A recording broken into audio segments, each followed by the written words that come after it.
Hello everyone, my name is Josh and this is Whimsical and Interesting Musings, and today I'm going to be talking about a film called BrainDead, and this was written and directed by Peter Jackson, who, if you don't know who that is, he's basically the director behind the Lord of the Rings trilogy, the 2005 remake of King Kong, and he was also the maker of films like The Frighteners with Michael J. Fox, and various other films like The Lovely Bones, for example.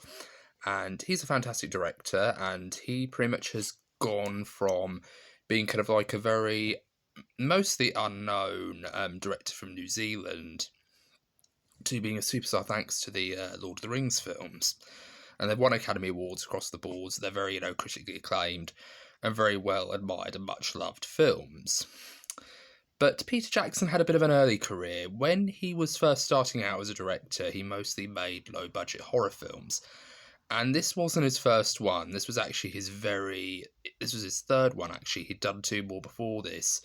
Bad Taste, which is a kind of invasion of the body snatchers type affair with some gore and cartoon logic. Because this entire thing just feels like a cartoon if it was made by live action or with gore. And that's basically what a lot of Peter Jackson's films are. They're cartoon. A lot of his horror films are, actually, anyway. They feel like cartoons with gore, and that's all they are. And it's pretty damn amazing, honestly. If you love films like The Evil Dead and stuff where there's a lot of where there's a lot of bloodshed and there's a lot of innards being torn out and things like that, and you're into that Halloween themed gore hound type thing, this is really going to be really up your alley. It's really a lot of fun. So it's really hilarious, and yeah, his first film was a film that's kind of like a invasion of the body snatchers with cartoon logic and gore. The second one is a puppet movie called Meet the Feebles, which is basically a sort of variety show type affair, like a backstage the Muppet Show kind of affair, but it's again got gore and got a lot of cartoony logic in it, and it's mostly puppets who are the main stars of that show.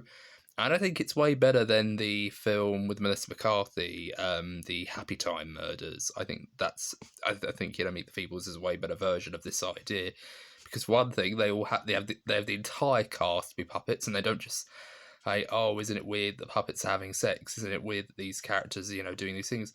Because Peter Jackson, even though he is insane in these earlier films, you do get this impression that he really does care for these characters, and he really does want to flesh them out, especially Heidi the hippo, who is a character who, when you first meet her, she's kind of like this very kind of... She's clearly the big star of the whole piece, but when she finds out that her husband, who is a mega tycoon, a walrus called Bletch, is actually cheating on her with a cat, she ends up, going off the rails, and she ends up, overeating, and she ends up, just really feeling low about herself, and she can't focus. She's so depressed. But that really made her more human as a character, and actually made me feel sorry for her in many respects, because she is a character who is dealing with severe problems in regards to how she is with her boyfriend. But that's a whole entire other review. I'll get to that one day. But yeah, this Meet the Feebles is something else. It really is. If you haven't seen it, I would highly recommend watching it. Not if you're easily offended, of course, because there are a lot of very dated jokes in it, and there are a lot of shock value moments. But I do feel like it has a lot more substance to it than say something like the Happy Time Murders, where it basically tries to say, "Oh, isn't it unique and risque to have puppets swearing and puppets having sex and puppets shooting each other, and it's actually blood that comes out of them," or something like that. Like that's kind of a bit immature, considering the fact that it was directed by someone who is actually really good at directing films with puppets, which is Brian Henson. So yeah, I'm probably going to get a lot of hate for making that Happy Time Murders comment, but yeah, I just it wasn't bad in my opinion, but I just think it's a lesser version of Meet the Feebles. I feel like, whereas it still can be entertaining and fun if you like Melissa McCarthy's films, but I just think it kind of just relies too heavily on that, or make it kind of like a novelty. The puppets are doing all these adult things. But we're going to move on to the film BrainDead. And this was his third film. And it starts off with these two men who are trying to carry a cargo, a sort of bamboo sort of manufactured cargo, with a verminous rodent creature, with a sort of verminous rodent called the Siberian rat monkey, which is essentially a rat that is animated via stop motion. That if you are bitten by the Siberian rat monkey, you immediately have to get wherever it bit you, wherever it bit you on your body, whether it's your ear, whether it's your hand or a finger, or wherever it is happened to get bitten, your arm, your leg, you have to get it amputated very quickly, otherwise it will basically turn into this horrible creature. One of them gets bitten, they get on their arm, they get their arm cut off, and one guy, the head of the expedition, ends up getting himself bitten on the neck. So or on the face, very, very close to his neck, like sort of this part here, sort of like beneath the cheek here. And the natives catch hold of this and they basically say, off with your head, and he ends up, succumbing to a very horrible fate. And what's very interesting is Peter Jackson directed the 2005 remake of King Kong. And this opening scene takes place on Skull Island. And if you look very closely in the scene where Jack Driscoll is down kind of like at the cargo bay, or sort of like the cargo area where they keep all the animals, where they keep all the zoo animals for when they're on their journeys for food and things like that, or just to keep them if they're shipping cargo from a zoo to one life from one place to the other, like if they're going from a zoo or a life to a wildlife preserve somewhere else. On the very opening shot, if you look up in the very far corner, you can see an actual sign with a bamboo strutted cage with the label that says Siberian rat monkey, danger. And I thought that was actually a very interesting detail. Like, it turns out that King Kong is the prequel to BrainDead, and that was actually quite a nice little detail. It's a nice little reference if you're a fan of Peter Jackson's early work. Fun fact, also, in the novel Desperation by Stephen King, one of the main characters in that novel is called Peter Jackson, so that's actually a very interesting little fact as well. And getting back onto the plot, the Siberian rat monkey, considering the trouble that this thing has got the locals into, they decide to take it on board a plane and take it all the way to New Zealand. And this film is set in the 1950s, and it follows a man by the name of Lionel, and he is kind of a bit of a pushover. He's very clumsy, he's very kind of awkward. He's a very nice, charming and polite guy, though. He's very sweet when he meets, his love interest who owns this shop in town. And I think her name's Angelica or something like that. And yeah, they get on very nicely. At first, she's not really all that keen on him because she has a crush on someone else. But then when her grandmother reveals these tarot cards, she basically finds out that, she's destined to be with someone else besides this milkman guy that she has a crush on. So she gets to know him a little bit, and she's a little bit more open-minded. And they go on this date to the zoo, and some interesting things happen. But before we get to what actually happened on their date at the zoo, Angelica and Lionel's date at the zoo, we have to rewind a little bit to the introduction of Lionel's mother, she gives a whole entire new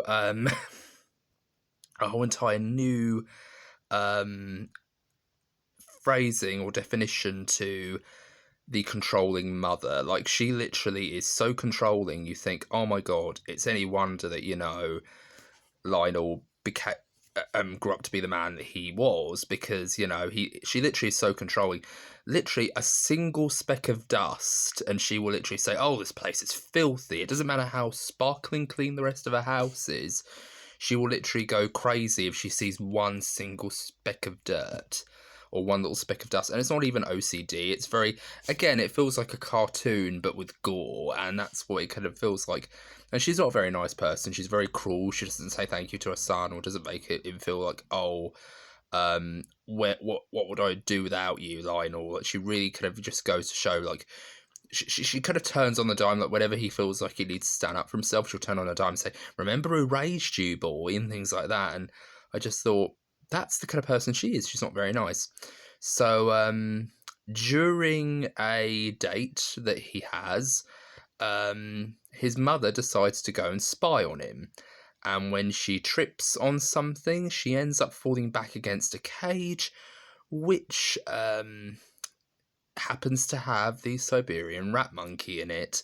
And and the Siberian rat monkey decides to take a bite out of her arm, and or starts to have a little nibble on her arm, and she immediately is absolutely, horrified. She is in absolutely terrible pain. But then it doesn't stop her from actually killing the damn thing by crushing it with the very pointy end of her heel. And just the reaction shot, the close up of the head being crushed and the eyes popping out and the pus popping out and the crowd's reactions. Like, there's even one person who it's like a really kind of, hard close up on this elderly woman's face. She just kind of goes, oh, and that's kind of what a lot of people's reactions would be if they saw that. Like, I'm sure even plenty of viewers at home would have that reaction, like, oh, that's disgusting. But I think it's hilarious. And the mum just basically says, oh, I've been savaged. You'll look after me, won't you, Lionel? And things like that. And she's a terrible person. She's awful. And their date gets cancelled because his mum's very controlling. So you think that would be the end of things, but because this is a Siberian rat monkey, and we've seen how crazy the natives of Skull Island can be when it comes to treating a bite, they have to literally amputate parts of a person's body if it gets out of hand. So Lionel doesn't know what this thing is or what it's capable of doing or how to basically deal with these bites when they do actually happen like we do. So we know that you have to do that, whereas he doesn't. So he actually leaves this bite to the point where it gets infected. And not only does it get infected, but Lionel's mother's behaviour starts to change drastically. She goes from just being a very kind of, very just kind of generally tired to just literally drooling at one point. She literally is drooling. She can't get her words out. There's a special meeting that takes place at her house, and she's having this meeting. She's trying to have her dinner, but she's also, trying to have this meeting with this other person. But she's literally in a wheelchair. She's leaning over, and she literally is slurring her speech. She can't get her words out, and that's how bad it is. But then there's this other really gross out scene, which if you are a fan of puddings, particularly rice puddings or anything to do with custard, I would recommend clicking off now, because there's a very gruesome scene involving the infected arm and some pus and a little bit of custard. And it's pretty gross, and I friggin' laughed my ass off when I watched this, because it's so disgusting, but you almost want to laugh. But Peter Jackson does this deliberately because he knows it's going to get people to have that kind of oh reaction, like, oh god. And then of course bits of her start falling off. Her ear falls off at one point and falls into the custard. Oh, and some of the bloody pus from her arm squirts into another person's porridge, and he doesn't see it. Like, he's got his eyes closed. He's enjoying his pudding so much that he literally takes a taste of the bloody pus. It's awful. Oh, but it's hilarious though. It really is great. I love this film, and it gets worse. She starts to literally, act crazy. There's even a point where Angelica's dog comes round, and She eats it whole. She eats the dog whole. And yeah, all sorts of crazy things happen. There's even a scene at one point where Lionel is trying to get his mother back because he thinks that she's not dead and she's been buried alive after they have this funeral for her. But then a bunch of these other undead people start to, come back to life who are infected by Lionel's mother. And the priest comes out, and he is a karate-knowing priest who can also do kind of like crazy moonwalk moves as well. And he says the immortal line, "I kick ass for the Lord." I love this film. Having a karate priest, kind of like a martial arts priest in this film, just really kind of adds a certain level of what the fuck to proceedings. But I was there for it. It's so hilarious. And then the film all culminates in this very kind of insane massacre at Lionel's house, where one character has his face torn off to the point where you see his endoskeleton and all blooded and rotten, kind of, just moving and his eyes still rolling and things like that. Like, literally, there's so many wild and creative things that happen. There's literally a scene where a zombie gets pushed up against a light bulb and it goes into her head to the point where the entire inside of her skull is literally glowing like a disco ball or something like that, or one of those glow-in-the-dark things, like a pumpkin almost. It really is so surreal, but it's friggin' hilarious. Excuse me. And the film goes from being very kind of outlandish and insane. It is those things, but it's also a really sweet love story as well, and it really does kind of add this layer of, it's about this guy who's trying to overcome his very controlling mother and say, you can't control me anymore, Mum, which is what happens at the very end of the film. He finds himself finally standing up to his mother and what a horrible person she's being. But what's really great is there's this wonderful scene where I'm going to spoil the hell out of this film, by the way. But it's such a good film. I really do enjoy it. It's one of those films where wherever sort of I see it, I'm always shocked by how gory it is and how over the top bloody it was. Because this must have been a nightmare to edit, and this must have been a nightmare to, censor. Because I have no real respect for censors anyway, but the fact that they literally had the option to cut out a lot of the gore, and a lot of the gore was cut out. I mean, there's a lot of cuts of this film where there is no gore in it at all, and when you're actually watching it, you hear that it's the most notoriously gory film ever made. You're kind of watching this uncut, this sort of cut version, this heavily edited version, and you think to yourself, this is the tamest horror film I've ever seen. Why do people call this the goriest film of all time? You don't see anything. And it's really weird because it is very gory and there's a lot of blood and there's a lot of, moments where characters are literally bathing in blood at one point. Like, the actor who plays Lionel, he's absolutely bleached in blood by the end of this film. It's literally a part of his complexion by the end of it. Like, it's so surreal how over the top it gets. But I friggin' love this film. There's even one scene where a guy gets eaten by these zombies and his legs are where the zombies are, or on the zombie side of this door, this little pass-through door that lifts up. And he's trapped between it. The zombies are eating his legs on one side of the pass-through door, and a group of survivors are on the other end, a group of people are on the other end, and he's begging for them to pull him out, and he's crying in pain all the while. And then they pull him out, and you see that his legs are nothing but bones attached to boots.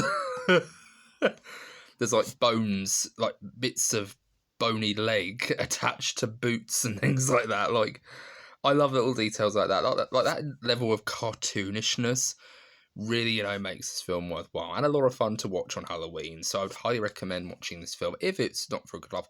But you don't come to stuff like this for the story. You come to stuff like this just to enjoy the spectacle and how insane it can get. So if you want to look for a film that's totally insane, and it's from one of the directors who literally gave us the Lord of the Rings trilogy, this is a great place to start. He's a fantastic director, and I really just felt like, this is something that I would have liked to have done if I was allowed to make movies. Like, I would have loved to have made just these really gory but yet very high creative horror films that have cartoonish logic in them, but they're also really gory and very realistic in some aspects as well. So, so yeah, this film's amazing. It's one of my guilty pleasures. I'd happily even hold my hands up and say this is actually a really fun film to watch during Halloween. Any other time of year, it would feel very weird, but it would also feel very kind of fitting for something like Valentine's Day because of the love story and things like that. And then, of course, it's also a great film for Mother's Day as well. So there's 3 different holidays that you can watch this film at. I don't know how many mothers would be flattered if you were to put this on during Valentine's Day, but that's another, holiday that you could watch this film on. But yeah, only joking. But I actually really did enjoy this film, and I still enjoy this film. Every single time I watch it every Halloween, I absolutely think it's fantastic. It's a fantastic movie. It's a 3-star film. No, actually, it's a 4-star film. I think it's a pretty good film. It's enjoyable. It's fun. And you're definitely going to have there's a lot of great gags in it, and there's a lot of really wonderful things, but there are things that are definitely going to make people a little bit queasy. Like the scene where she eats the dog whole. That definitely got me gagging when I first saw it. Like, I thought, oh, I think I'm going to vomit. Like, oh. Even just thinking about it, I'm avoiding trying to gag, but the only reason why I'm stopping is because I'm recording this video for YouTube. But yeah, that was probably one of the moments. That's probably why I'm giving it. I'm downgrading its score because it would probably be a 5-star film all the way if I actually had my way. But I'm not even going to tell you all the things that happen in this because I want you to actually be surprised when you actually watch it. Like, how bad is this going to get? Like, how much did I cover in this? I only scratched the surface, honestly, but I'd highly recommend this film. It's a fun film, and this has been Josh with whimsical and interesting musings. Sorry, I'm starting to get that feeling again. This has been Josh with whimsical and interesting musings, bringing you whimsical and interesting musings every day, all year round. Have a great night. God bless everyone. Take care. Bye bye for now.